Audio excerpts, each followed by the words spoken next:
కేసీఆర్ కీలక వ్యాఖ్యలు చేశారు. ఇన్ని రోజులు మౌనంగా గంభీరంగా చూస్తున్నానని అన్నారు. తాను కొడితే మామూలుగా ఉండదని అన్నారు కేసీఆర్. తెలంగాణ శక్తి ఏంటో కాంగ్రెస్ వాళ్ళకి చూపించి మెడలు వంచుతామన్నారు ఆయన. కాంగ్రెస్ ఏడాది పాలనలో ప్రజలు సంతోషంగా లేరు అన్నారు కేసీఆర్. కాంగ్రెస్ నేతలు దొరికితే ప్రజలు కొట్టేటట్టున్నారని చెప్పారు. నిన్న కాంగ్రెస్ వాళ్ళు పోలింగ్ పెడితే తమకే ఎక్కువ ఓటింగ్ వచ్చింది అన్నారు కేసీఆర్. తాను చెప్పినా వినకుండా ప్రజలు అత్యాశకు పోయి కాంగ్రెస్కి ఓటేశారని అన్నారు ఆయన. రాబోయే రోజుల్లో విజయం తమదే అన్నారు కేసీఆర్. ప్రత్యక్ష పోరాటాలకు సిద్ధం కండి అంటూ పార్టీ శ్రేణులకు పిలుపునిచ్చారు కేసీఆర్. ప్రాణం పోయినా సరే తెలంగాణ కోసం కొట్లాడే తామే అని, అయితే తెలంగాణకు రక్షణ కూడా తామే అని అన్నారు కేసీఆర్. త్వరలోనే భారీ సభ పెట్టుకుంటామని కార్యకర్తలకు చెప్పారు కేసీఆర్. మాట్లాడితే ఫామ్ హౌస్ అంటూ బద్నాం చేస్తున్నారని, ఫామ్ హౌస్లో పంటలు తప్ప ఏముంటాయని ప్రశ్నించారు కేసీఆర్.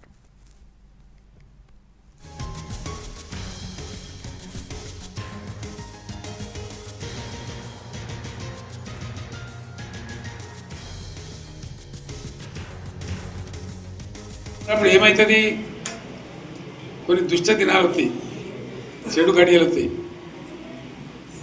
మనోళ్ళు కూడా అలవోకగా ఓట్లేసారు. మీరు గొప్పలో మీరు మాణిగ్రహం గెలిపించారు. కొన్ని కొన్ని నియోజకవర్గాలలో అత్యాశకు పోయి నేను చెప్పిన కూడా అప్పుడు మంది మాటలు పట్టుకొని మారమానం పోతే మళ్ళీ చివరికి ఇల్లు కాలిపోతారు. వీళ్ళని నమ్మితే అమాంతం మింగుతారు, మోసపోతాం. రైతు బంధుకు రామరామ్ అంటారు, దళిత బంధుకు జై భీమ్ అంటారు. వీళ్ళు ముంచుతారా నాయన అని చెప్పిన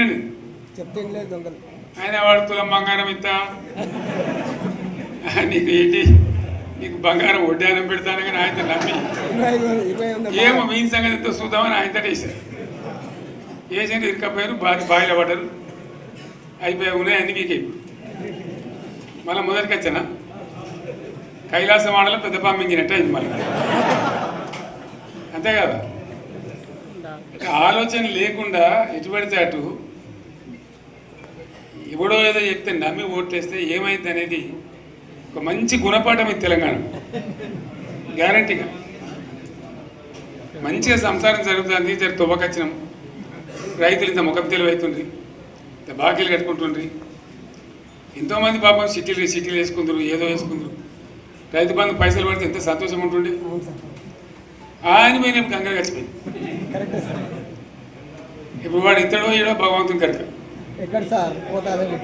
ఇచ్చినా కూడా మోసమే. ఏదో మళ్ళీ ఎలక్షన్ కోసం దానికోసం చేస్తారు తప్ప కడుపు నిండా ప్రేమను ఇచ్చేది ఇట్లే ఉంటుందా? మనం ఉన్నప్పుడు కరోనా వచ్చింది. కరోనా వస్తే కూడా నేను రైతు బంధు ఆపలే. కరోనా వచ్చి రాష్ట్రానికి రూపాయి ఆదాయం రాకపోయినా 4-5 మంచి స్కీములు తెచ్చి ఇవాళ కాపాడుకున్నాం. గౌరవంగా బతికింది రైతులు. ధీమా వచ్చినండి. రైతు బీమా పెడితే ఎంతమందికి సాయం జరిగింది?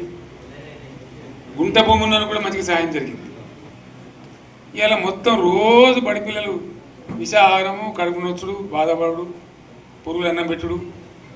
పిల్లలు వెళ్ళిపోతున్నారు, ఆ స్కూళ్ళ నుంచి ఇళ్ళకి వెళ్ళిపోతున్నారు. తల్లిదండ్రులు కూడా భయపడి తీసుకుపోతున్నారు. ఏం ఘోరం ఇది, నాకు అర్థం కాదు. మళ్ళీ ఇది చేస్తున్నాడు కూడా ఇప్పుడు మళ్ళీ అదే కాంగ్రెస్ పార్టీ. అంతేనా? మళ్ళీ పాత కాంగ్రెస్ మోపోయింది, మళ్ళీ కరెంట్ కోతలు మోపోయినాయి. వెనకాలం ఇంకేం గతి అవుతుందో, మార్చి ఏప్రిల్ ఏమవుతుందో. ఇంకా కరెంటు కోతలు మోపోయినాయి, మంచినీళ్ళు సరికొత్తలేవు, అడిగే నాతులు లేడు. ఎవడన్నా గట్టిగా నిలదీసి అడితే వాడిని పోలీసు నిలబట్టేయడం. ఇదేనా రాజ్యం? ఇంకెవ్వడు కొట్లాడాడు, ఎవరితో కాదు. అది అబద్ధాల పంచాంగం. మళ్ళీ మనమే కొట్లాడాలి. అంతేనా? పక్క మాట అనేది.